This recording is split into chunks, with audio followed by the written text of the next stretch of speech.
Bonjour, bienvenue pour ce nouveau plateau consacré cette fois-ci aux lubrifiants face au challenge des nouveaux composites aéronautiques. Pour en parler avec nous, deux invités, Fabrice Impan, c'est le directeur de la filiale France de Rhenus Lube, et Daniel Kleinman. Bonjour, vous êtes chef du département huile de coupe. Alors, Fabrice Impan, Rhenus Lube, très rapidement, votre société, quelle est-elle, où est-elle, que fait-elle? Alors, tout d'abord, bonjour et merci de nous accueillir ici à Toulouse avec un radiant soleil. Alors, qui est Rhenus Lube? Rhenus Lube est une entreprise d'abord centenaire, puisqu'elle va atteindre bientôt ses 130 ans d'ancienneté. C'est une entreprise spécialisée dans les lubrifiants de coupe industrielle, d'une part, et de fabrication de graisse industrielle, d'autre part. Nous sommes ce qu'on appelle le fameux Mittelstand en Allemagne, puisque nous sommes aussi une entreprise de nationalité allemande, Oui. Près de Düsseldorf. Et nous représentons ce que on appelle en France couramment le Mittelstand, avec une taille de 250 personnes environ, présent dans 35 pays dans le monde et 3 filiales sous la bannière de Rhenus Lube en propre. Alors, Daniel Kleinman, quand on parle lubrifiant, vous nous l'avez expliqué, mais revenez-y dessus. De quoi on parle? Il y a plusieurs produits. Les lubrifiants, quels sont-ils? Quels sont les produits que vous fabriquez dans votre entreprise? Ok. Nous fabriquons des divers lubrifiants pour les divers sujets, secteurs.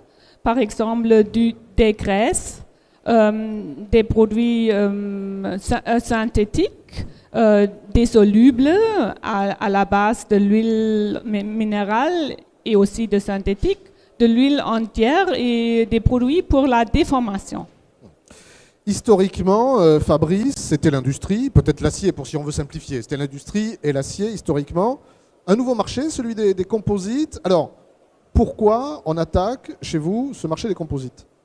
Alors, tout d'abord, peut-être qu'il serait utile de rappeler que, effectivement, Rhenus Lube est une entreprise qui est spécialisée sur le travail des alliages et des métaux.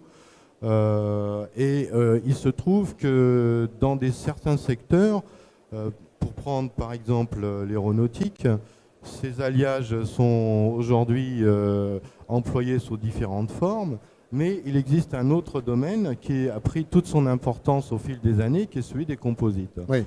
Alors, se positionner sur les marchés des composites est évidemment pour nous un facteur de croissance important. Alors, pour qu'on comprenne bien, ce marché des composites, il se faisait jusqu'à présent à sec. Ça pose des problèmes effectivement de précision, ça pose des problèmes de santé, et effectivement l'introduction de lubrifiants là-dedans peut résoudre beaucoup de problèmes et vous ouvre effectivement un marché. Oui, alors tout à fait, parce que en fait, l'expérience acquise dans le travail des métaux, on s'est rendu compte en s'intéressant à l'autre marché des composites qu'on pouvait faire un transfert de savoir-faire tout à fait utile pour résoudre deux problématiques qui sont aujourd'hui posées dans le domaine des composites. La première, c'est la productivité, et la deuxième, c'est la sécurité et l'environnement. Oui.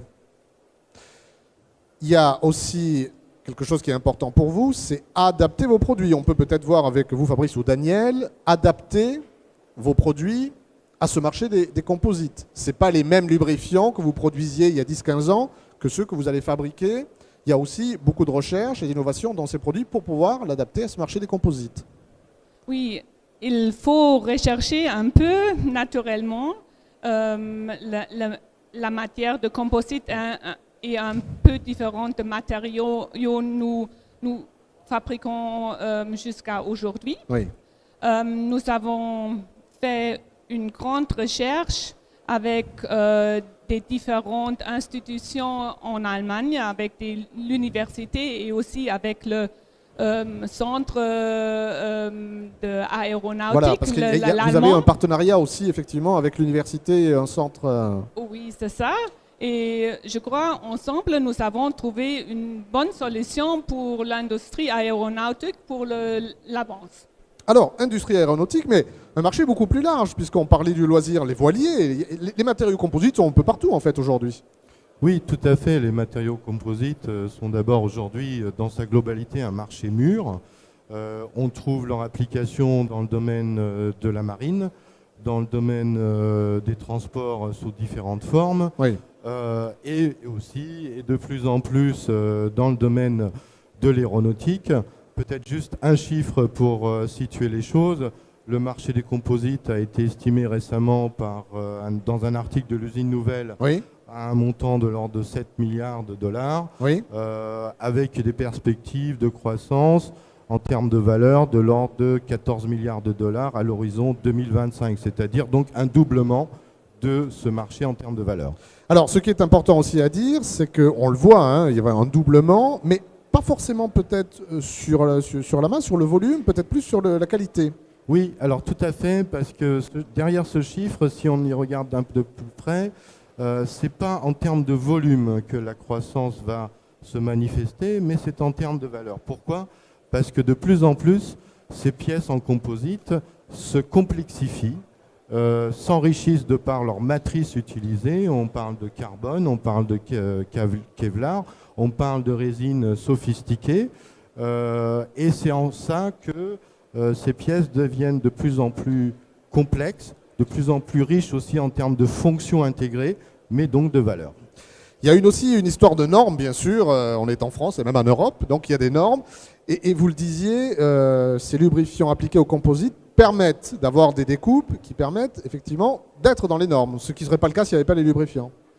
Alors, pardon, j'ai pas... Vous aviez pris cet exemple, effectivement, d'une coupe de composite sans lubrifiant. Oui. Alors, bon, lorsqu'on travaille aujourd'hui les composites, d'abord, il faut rappeler que les matériaux composites, c'est des matériaux jeunes. Oui. Parce que c'est des matériaux qui sont issus environ de la Seconde Guerre mondiale, des recherches qui avaient été faites à ce moment-là, pour se substituer au préalable aux métaux.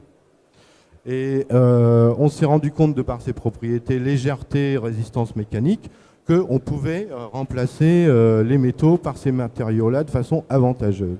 Et on est resté un peu sur les mêmes façons de travailler les composites comme on travaillait les métaux. D'accord. Pour certaines applications. Et donc, on travaillait sur des procédés d'abord très manuels, mais aussi sans l'utilisation des lubrifiants, et qui amènent un certain nombre de problématiques, notamment en termes de qualité, par exemple de qualité de détourage, de détérioration potentielle de la fibre, qui est l'élément essentiel de la solidité de la pièce. Et alors, dernière chose, sur la qualité de vos produits, qui sont quand même reconnus, mais que vous devez également adapter aux normes, notamment aux normes environnementales. Les lubrifiants que vous faites aujourd'hui doivent respecter des normes, donc vous êtes très attentif à tout ça. Alors d'abord, en termes de qualité et de normes, comme disait ma collègue Madame Kleinman, une grosse partie du programme de recherche a consisté d'abord à voir si les matériaux, les huiles de coupe que nous allons aujourd'hui proposées sur le marché n'allaient pas influencer ou détériorer d'une manière quelconque ces matrices composites. Ça, c'est la première des choses et tout à fait essentielle. Et c'est en ça que ce programme de recherche a été long à mener et il a fallu faire appel à des spécialistes. Après, en termes de normes d'environnement, on se rend compte que dans les ateliers, on sait depuis toujours que lorsqu'on travaille les composites, vous avez par exemple des particules en suspension. Qui sont pas une bonne chose pour tous ceux qui travaillent dans ces ateliers. L'emploi de ces huiles permet de réduire très fortement la présence de ces particules. Fabrice Impan, Daniel Kleinman, merci beaucoup et bonne journée. Merci. Au revoir.